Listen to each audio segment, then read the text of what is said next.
George Samman is our next speaker, and as you know, for there really to be a transformation of shipping documentation, there's going to be a need for sort of the ecosystem, the whole industry to adopt a new system. And at the same time, with blockchain, a lot of people believe that for blockchain in any industry, whether it's financial technology, trade finance, or shipping, or other areas, there's need for consortium. There needs to be a large group of banks or industry players to adopt the system. And this is what George Samman's going to talk about. Thank you so much, George, for speaking to us. Thanks for having me. Thanks, Hans. Yeah, so I guess I'll just start off by saying I wrote a white paper with Gilbert and Tobin on private shared ledgers, the new age of consortium. So the main premise of the report is that a blockchain by its nature is a network of nodes that are sharing a platform. So using a consortium model makes a lot of sense, particularly when you're dealing in the financial services sector, which is what I'll kind of talk about more than everything else. I'll talk about some public blockchains and stuff as well, but I'm going to really focus on financial services. So the agenda for me today will be to talk about different trust models, privacy and confidentiality as a key design feature when it comes to building these blockchains. So from an architectural function, the way that you're going to build your blockchain is going to be really different when you're trying to make privacy and confidentiality the key factor in it.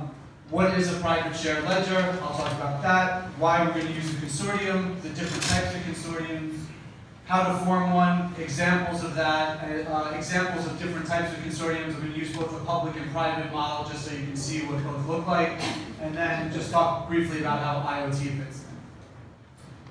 So there's different trust models involved in blockchain. And really, I'm not even talking about blockchain, to be quite honest with you, but I'm going to go through it and tell you which the different trust models are.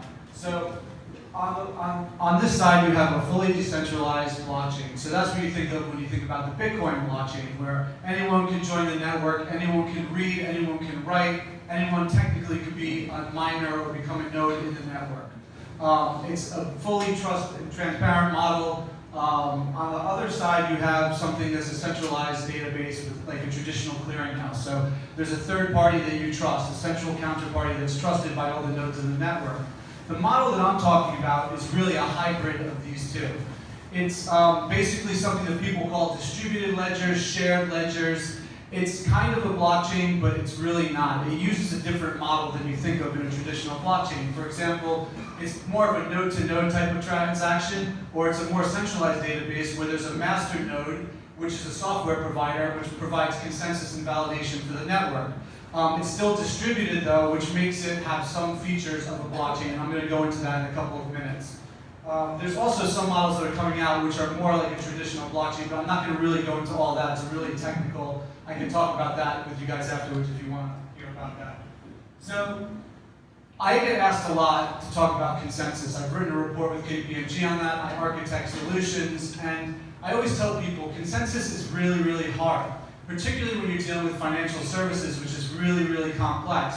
So I try and make it easy for people to understand. So I do something that's called a trade-off triangle. And I take three key features of the blockchain that I think are the key features, and I put them into this triangle. And in this triangle, you can only have 2 of 3 sides that work at any one time. It's the trade-offs that you make for the design functions that you make as a result of what you're trying to do with your use cases. So consensus is really just a design function of the architecture that you're trying to build. So let's get into this model. So the 3 sides that I have is fully decentralized, which is the public blockchain model, and it goes from fully decentralized all the way to centralized. Another side is consistency. That's where all nodes get all information at the same time. It's what happens in the Bitcoin blockchain when something gets transmitted and recorded to it. And then planetary scale. This is high throughput, low latency, high capacity. Thousands of transactions per second, really, really fast, lots of information going through it. So if you think about the triangle, you can only have 2 of these 3 sides right now at any time. So in the Bitcoin blockchain, you're fully decentralized and you're really consistent with your data. but you don't get scale. So we're seeing that right now. Transaction times are very slow, right? Same with Ethereum. On the other side, you can have things like Interplanetary Database, which is basically like a Dropbox for the blockchain, and that's fully decentralized. You get planetary scale, but you don't get any consistency in the data. So what's that mean? It means you can't put anything of value on it because you can't stop double spends from happening in your network. So that's like the framework of how you can think about things. And going forward, I'll talk about the two types of trust that I'm talking about. So on the one side, you have a distributed trust model, which is basically how Bitcoin works. The model that I'm talking about, so I'll just go through it quickly, I guess, just so you can see. You initiate a transaction, you post a record of that transmission, it broadcasts to the network, it's validated, you come to consensus on this transaction, record it to the blockchain, right? So the model I'm talking about really strips out 3, 4, and 5, and 6. So there is no broadcasting to all the nodes. There's only a couple of nodes involved in a transaction in this model.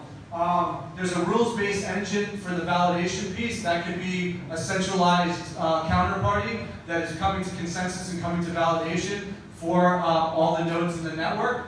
And then it's recording only to the nodes that are involved in the transaction.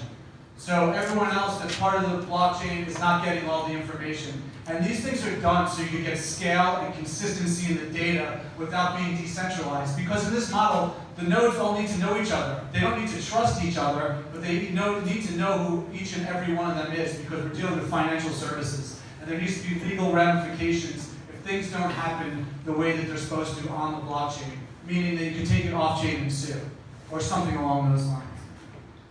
So these are some of the common features that you get in a private share ledger. Now, I will premise this by saying that not all of these features are in every single one of them. They're all different. For example, Corda does things, which is the R3 consortium model, that has some of these features. DAH's model has some of these features. Chain's model has some of these features.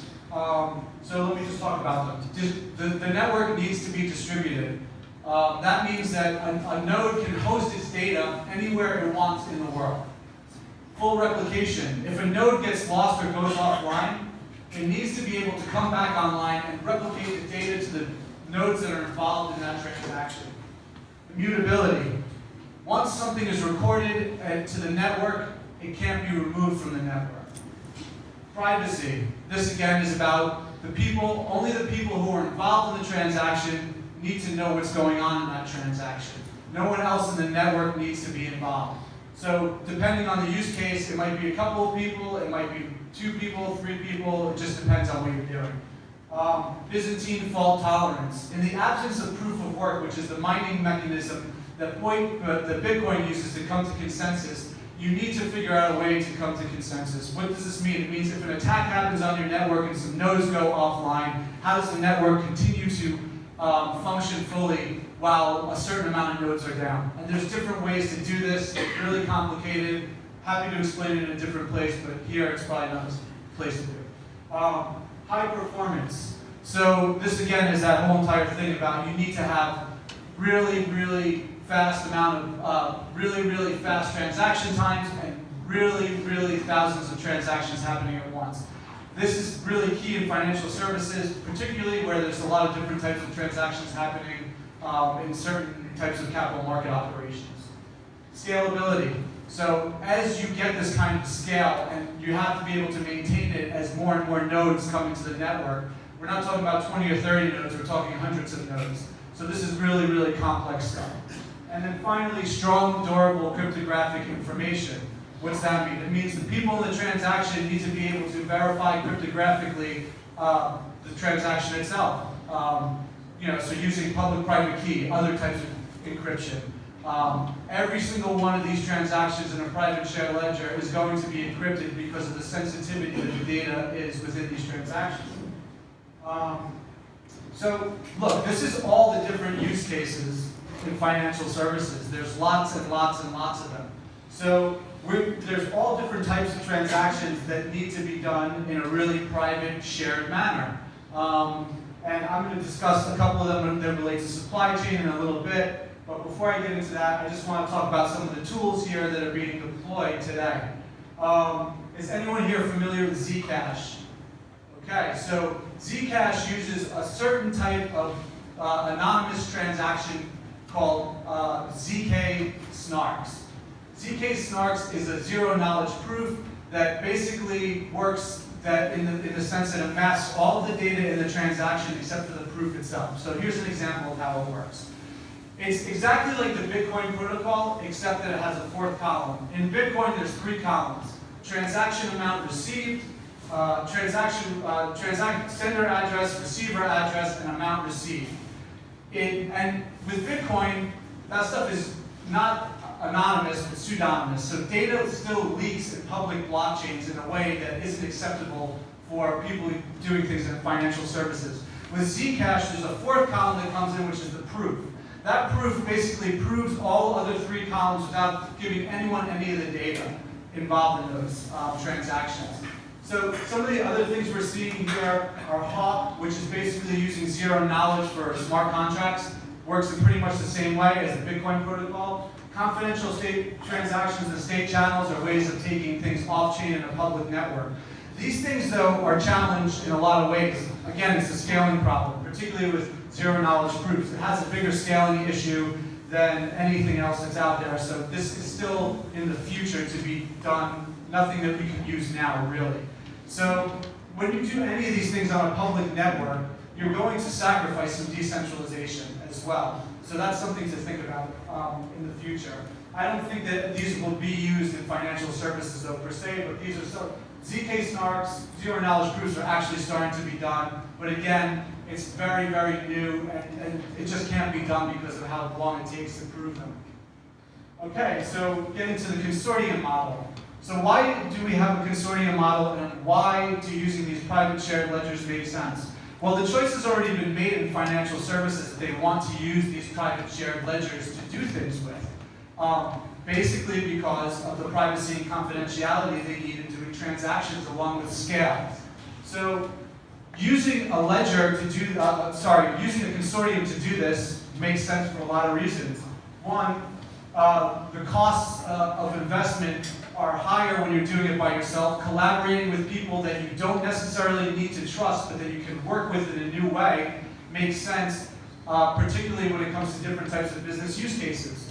So, so a lot of these consortiums are basically test beds for different types of companies to go in and test technologies together that they want to do use cases on. So if you think about big, huge financial services companies, banks, it's actually a new way for them to collaborate that they haven't been able to do in the past.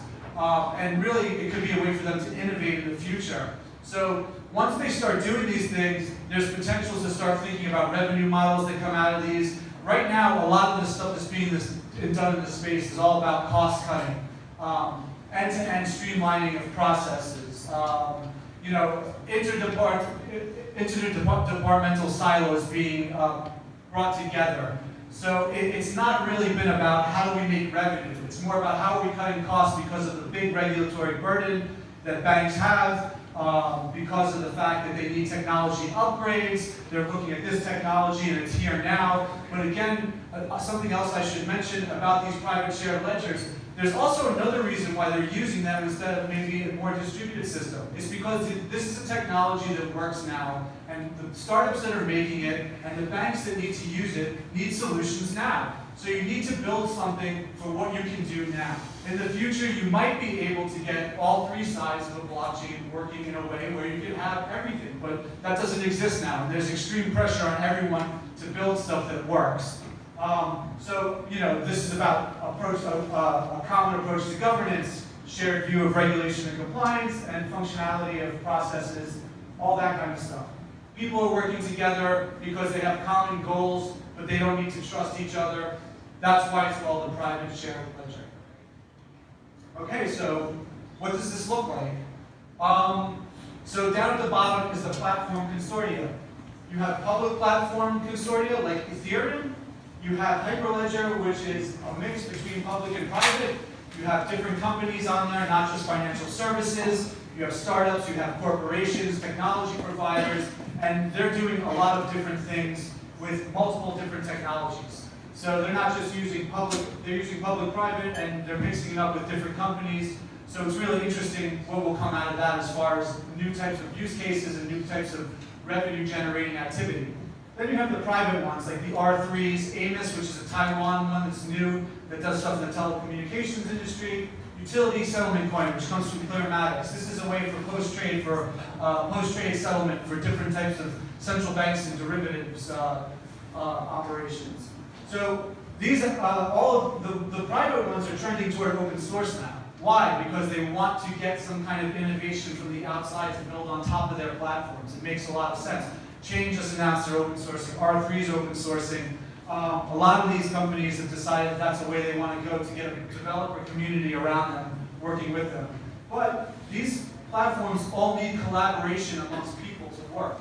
So as you go up to the public blockchain, you also have this other thing, which is a distributed autonomous community.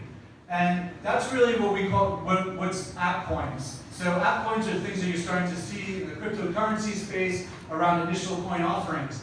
But these initial coin offerings aren't just about the coin. It's about decentralized business models, about decentralized corporations. And when you buy the coin, you become a part of the network. So as the business model comes out, you become its first users of the network, the supporters of the network, and those tokens represent a way to transfer things over the network. So I consider that to be a consortium in the sense that you're building a new type of business model that's based around a crypto token being transferred over a business model. You have intra-company shared ledgers and intercompany shared ledgers. So within a company, you have different departments that are doing different things that need to work together. Databases, some of them don't do that. So this helps you to unite business divisions, get that end-to-end business processing, and do business supply chains on both an intercompany level and an intra-company level. So what are the critical choices when it comes to forming a consortium? So setting up the consortium, this is the what's and the whys. What do we want to do together? What are the use cases? How are we going to generate revenue? Why? Who's going to be a part of it? What members do we want involved? Who controls it? So really operational stuff. What business units need to be involved? Usually it's going to be business and legal to form an operating structure to make it work. Choosing the right shared ledger platform. So this goes back to all the stuff I talked about before. I'm not going to go to the details just for the sake of time, but it's about consensus, permissions, all that kind of stuff. What are we going to use to do it? Choosing the solution design. This is the overall architecture. This is between the governance that's off-chain and then the technology on-chain. So thinking about how you're going to do your smart contract solution, the overall protocols and standards around it. Planning to mitigate for pitfalls. So we're already starting to see this happen, right? R3 is losing members and whatnot. What's the problem there? Well, you have people who are building their own stuff who are competing with people that they're working with an IP that they're sharing together. It's really hard for them to work together without having a control over the IP. So thinking about that before you build the technology solution is important. And also, from an investment standpoint, what kind of control do we get as smaller members and bigger members? It's the kind of things that you need to really think about before you build it. And of course, we're going to have teething issues because this stuff's all really new. So I don't see that as really being a problem. Some members have already started building their own stuff, and they just don't see any sense in continuing to build with other people. The IP just doesn't make sense for them. And then establishing the consortium framework. So that's this. I'll just go through this briefly. So you have the consortium promoter. This is the person who says, let's build a consortium together. I have a great idea. I have a use case. So they find founding members and participating members to join. Those people presumably have different voting power, different power in the network. There's a governance board that gets formed.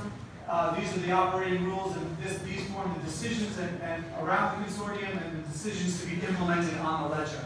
So this is all stuff that you can think about off-chain. There's a consortium manager.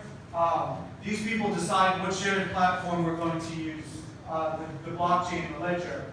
There's a smart contract system that generally gets put in place, which has a rules engine. They have to come to consensus on what the rules engine is going to be. How are we going to come to consensus? How are we going to validate transactions?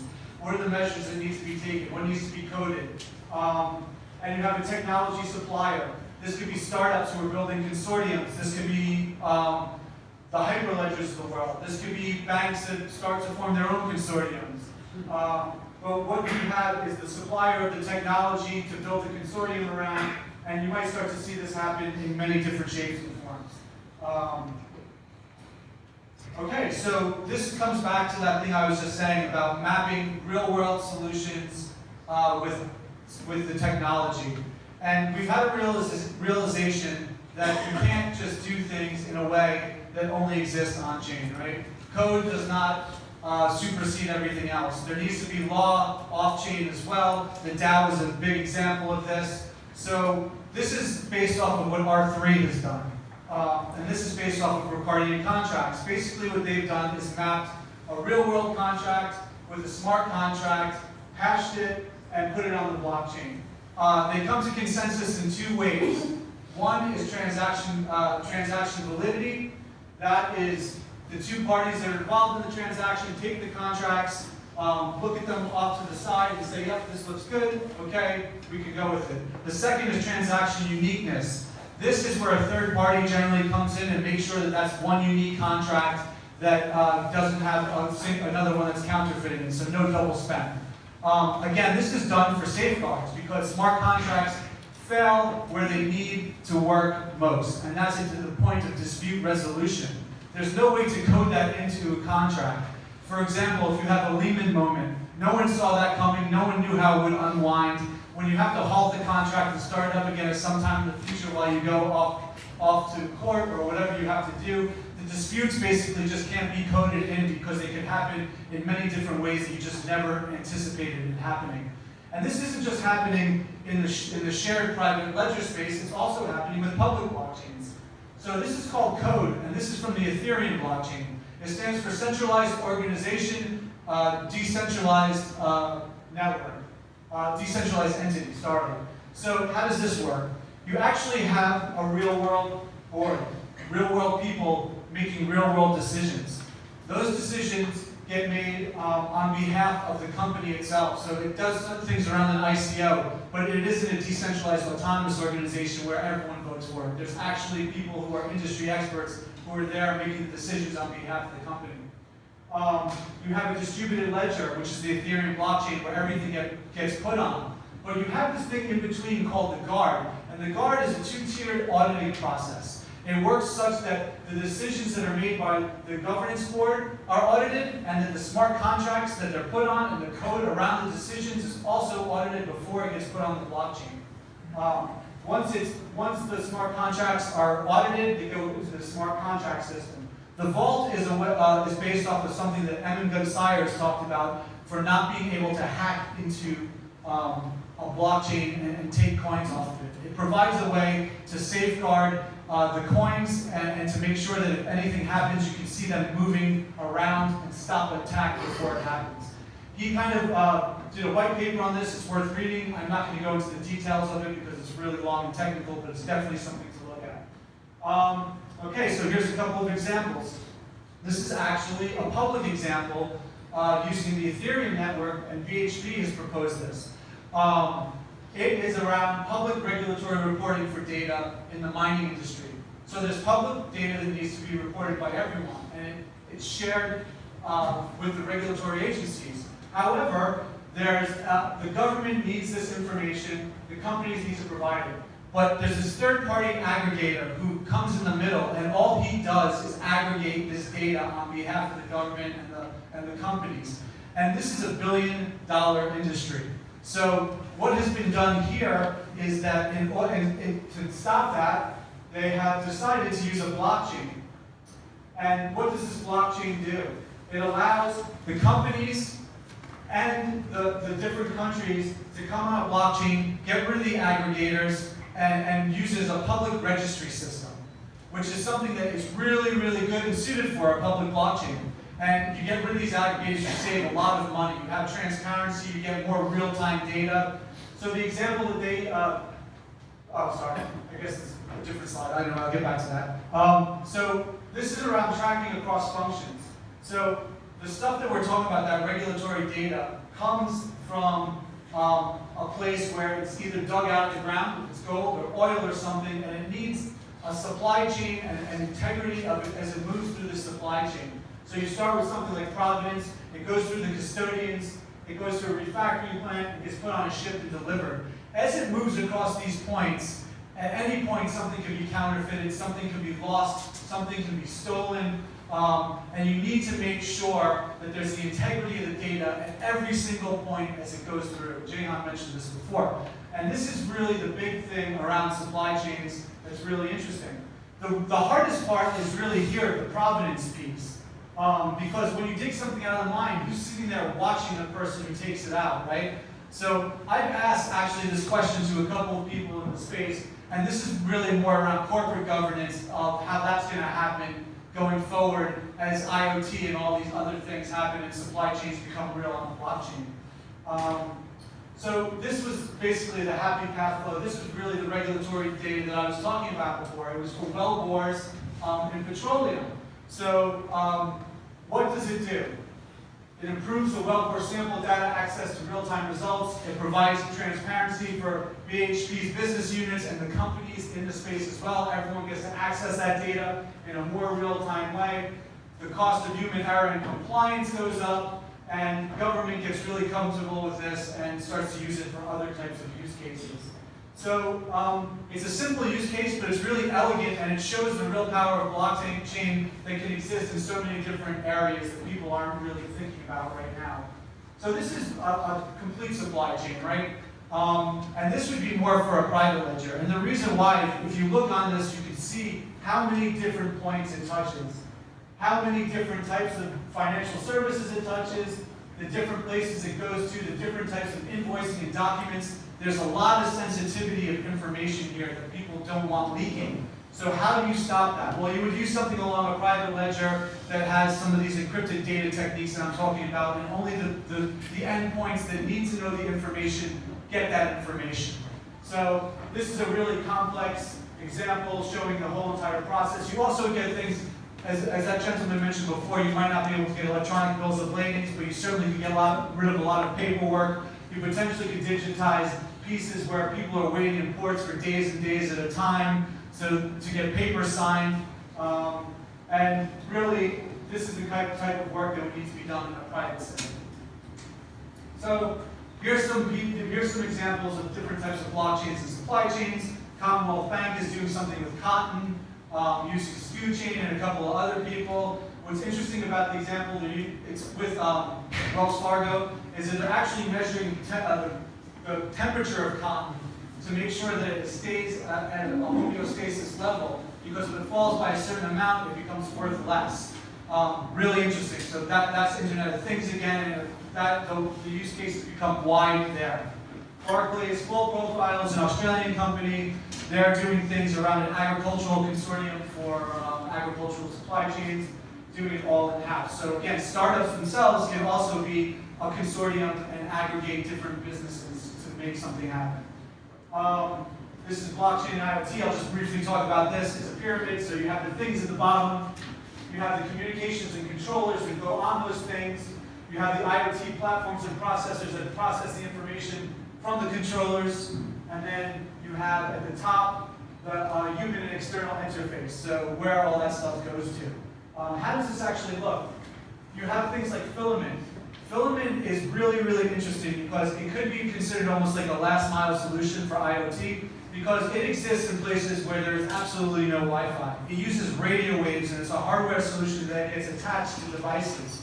So that model that I showed you before about provenance, as you move from provenance to custodian to the endpoint, you would put one of these things on there in certain places where you can't really get any kind of a signal, and it gets a signal for you. Tracks in real time, gives you real-time data flow. And that's really what this is saying here. And this is my conclusion, that institutional trust wasn't designed for the digital age. That's why I think the consortium model using private shared ledgers makes a lot of sense, to have institutions who don't trust each other work together and build things in a way that they haven't been able to in the past. So while it might not be blockchain, it is innovative, and it does move technology forward and give these companies an upgrade, and it could be the training wheels that allow for more powerful applications using more distributed platforms later on as people get more and more comfortable with this new technology. Thank you very much.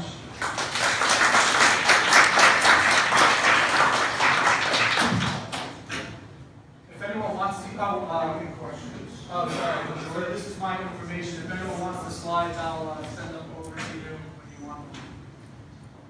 Can I ask a question? Sure. You mentioned about the immutability in the earlier slides, but when the power of consensus lies in the hands of the few, and the solution can basically happen to the few, how can you maintain immutability in that case? Yes. Are you talking about the consortium members? Yeah. So I mean, look, I think about that a lot. That's a problem, and it's something that needs to be mapped out and thought about better than it has in the past, because bigger members have more rights than smaller members. And a lot of people talk about this, that these could be the forming of new cartels if we're not careful, where there's only certain people who are powerful and control everything and everyone else gets left out of the equation. So yeah, I think that it's still something that's being formed. My white paper kind of talks about it from a legal standpoint. I am not a lawyer, so the legal partner who co-authored it with me has a lot of good insight into that in there, and I would definitely read that report, by the way. But from a liability standpoint, if there's any breach in the consortium level, will all the consortium members be liable for the entire breach? How does, from a legal perspective, answer this question? I didn't hear the question, I'm sorry. Legal liability breach of consortium. Yeah, so there's definitely legal liabilities, and that's written into the consortium agreement from the beginning. How you remove members, how you add members in, what happens if someone does something, tries to take control of the network. Again, that comes back to that example I used around the smart contracts. There isn't just a smart contract platform, there's also contracts that are based on real world contracts. And those contracts have things in it around corporate governance. And what happens is, if some of the breaches of corporate governance happen on chain, there's a way to do that through the contract system to get rid of and remove members. But would the Replication contract be recognized in the court of law? Would the Replication contract be recognized in the court of law? In what? The Replication contract. Yeah, the recording contracts be recognized in what? Court of law. Oh, in Corda? Oh, court of law. Sorry. Yeah, they would be actually, because they're mapping the real world contract to the smart contract. So it's a real world way to have dispute resolution. It puts a hash on it and it maps it so you can go back and refer to the actual contract at hand. What about the prospect of using the existing arbitration system in the world to arbitrate disputes as oracles? So actually arbitrators act as field oracles. Yeah, so I mean, there's definitely the ability for add-in and add-on nodes for regulators and arbitrators. In fact, you're starting to see that happen. One of the things that people are doing is having, even if they're doing node-to-node transactions, they're having an opt-in for a third party to oversee that, make sure everything's happening in the way it should happen. Another question? Yeah, sorry if I missed it earlier, but at the very beginning you said that a private hybrid model is meant to be, it's not fully decentralized, but there's going to be an element of centralization, one node that will have more power or authority over others. So I didn't quite make the connection. Would that be applicable in the consortium model you're talking about as well? Is there going to be one node that's going to be, one node to rule them all? So that's one iteration of it. There's different ways that this is being done. So there's ways where it's node to node. There's one where there's a master node who basically, based on the agreement that he has with the consortium, provides a rules engine and makes the validation and consensus for everybody. It's basically a software provider that's replacing old middlemen with new middlemen. In a consortium model, it would really depend on the shared ledger platform that you use. So if we're going to talk about Corda, it's more node to node. It's not a centralized model. The model that I'm talking about is something that Chain is doing in the consortium that they're running, and there's other people that are doing it too. DEH has completely gotten rid of consensus altogether for what they're doing with ASX. So there's different design elements that are coming in, and it really, again, comes back to just how hard it is to get consensus right in a complex system like financial services. And you have to, when everyone knows each other, because in financial services, like I said, all the nodes have to be known to be a part of a consortium, you can get rid of decentralization, it's just not necessary. But you can be distributed, and that's really, without having to trust. And that's really what the key innovation might be in this whole entire thing. Question on the lady over here? Yep. Yeah, so I do a lot of work in areas where the financial services are not as well developed. My question would be, as we see the growth of these shared ledgers and other electronic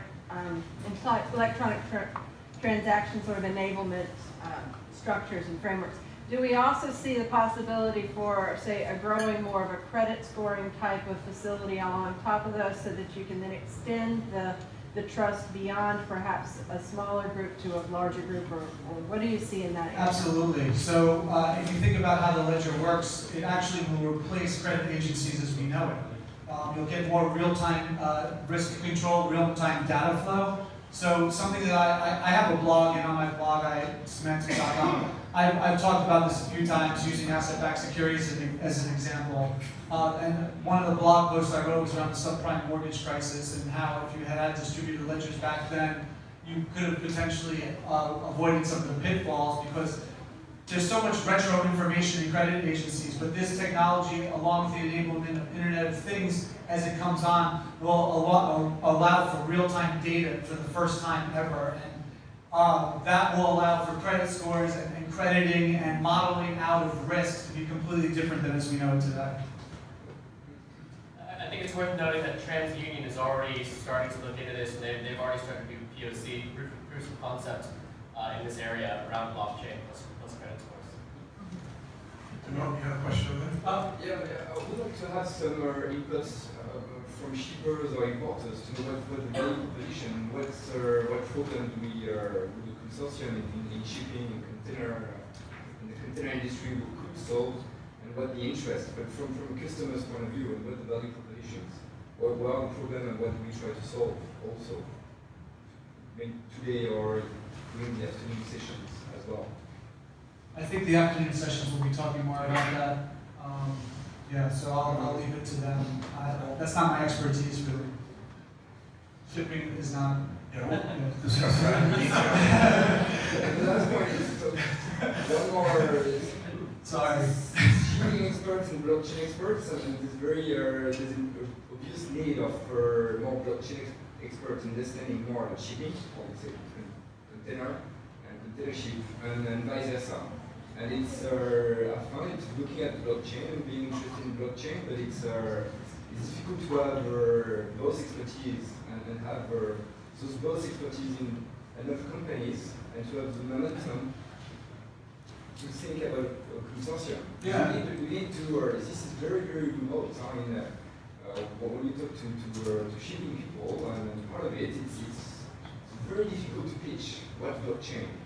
And many of my co-workers will be feel very disconnected, and know that there's this whole scrapping and oversupply of ships, you know, and this is what we have to think today as well. Yeah, no, and I think that's been a problem with the whole entire space, because technology, the technology that is the blockchain has decided that it should be infused into all of these different areas without the subject matter expertise when they first decided to go in to say, like financial services, for example. Once they got there, they realized, holy shit, like there's all these other things we need to do that we can't do with this technology.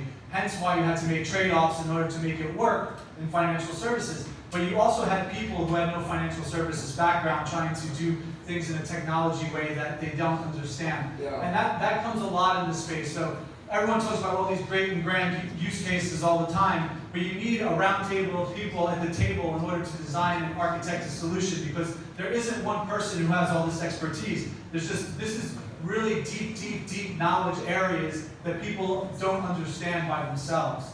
So I agree with that. Yep. Can I just tag on to that, which is, Sure. I think for a lot of these things, right, you need a champion from inside the industry who at least has an openness or a business mandate to innovate. Marrying those two things actually requires a business motivation. And the BHP example is a really good one. The guy who made it happen is a guy named Tyler, and he's from BHP, and he's a blockchain guy. He actually had like a blockchain startup, and he was looking at his day job, which was BHP, and he's like, we should do this, so it got done. But he was the champion for that, and that's how it works. Blockchain's not going to come to you and say, you know, come and use this. They're going to say, well, do you want to hire us to help you do it? And unless the business guy says, yeah, we're going to put some money down for it, it's not going to happen. Yeah, but for consortium, you need your counterparts, competitors and other parties to be motivated as well. So you need Absolutely. That's even harder. volume of Yeah, I think It's a two-sided market on I think we see kind of this playing out right now with blockchain in general, with R3 losing 3 banks. R3 doesn't look as good right now anymore. Hyperledger is sort of taking over, and I think that's is